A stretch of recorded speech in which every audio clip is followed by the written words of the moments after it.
అనుకున్నాను 460 మందిలో 60 మందిలో ఫస్ట్ పర్సన్ నేను.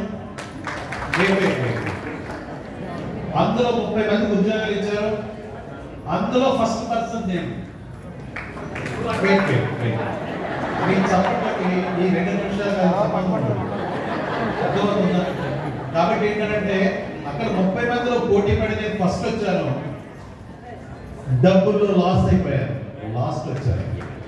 హలో, ఇక్కడ ఎంతమంది గవర్నమెంట్ ఎంప్లాయీస్ ఉన్నారో నాకు తెలియదు, కానీ వాళ్ళంత నిరుపేద అర్థం లేదు, వాళ్ళకి గట్టిగా చెప్పడం.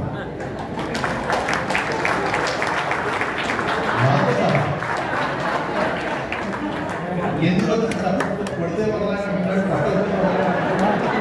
అది ఆఫ్ చప్పట్లు పడుతున్నారు, కొట్టేటప్పుడు కూడా కట్టి ఆ 30 మందిలో ఫస్ట్ వచ్చారు. 460 మంది మేము రిటర్న్ టెస్ట్ వెళ్తే 60 మంది సెలెక్ట్ అయ్యాము. 60 మందిని ఇంటర్వ్యూ చేస్తే అందులో